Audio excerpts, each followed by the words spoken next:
Friends, welcome to my channel. હું ભાવના લાદાવાલા. આજે તમારા માટે લાવી છું કોર્ન રોલ. આ કોર્ન રોલ તમને બધાને બહુ જ ગમશે અને બહુ જલ્દી થઈ જાય છે. હું તમને એની સામગ્રી કહી દઉં.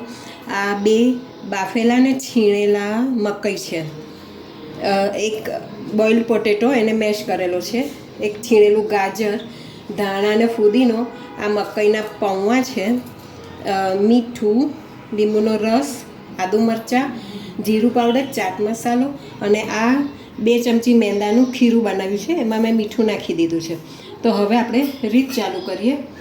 સૌથી પહેલાં આ બાફેલા મકઈ છે, જે છીણીને બાફેલા, એ એક બાફેલો બટાકો, એક છીણેલું ગાજર,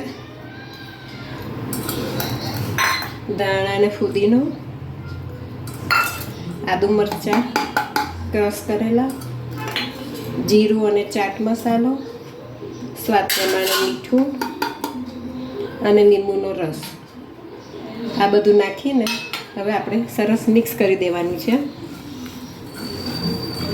એ મિક્સ કરું પછી બતાડું તમને. જો આમાં બાઇન્ડિંગ માટે મેં 2 ચમચી કોર્નફ્લોર નાખ્યો છે અને હવે આને બરાબર મિક્સ કરી દઈશું. મિક્સ કરીને આપણે એના રોલ વાળવાના છે, એ હું તમને બતાડું.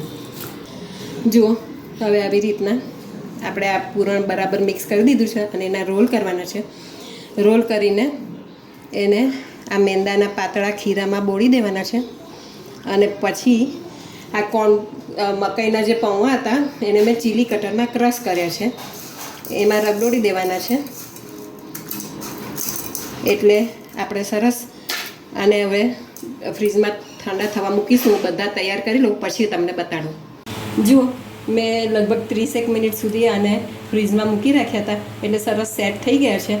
હવે આપણે એને ગરમ તેલમાં તળી લઈશું.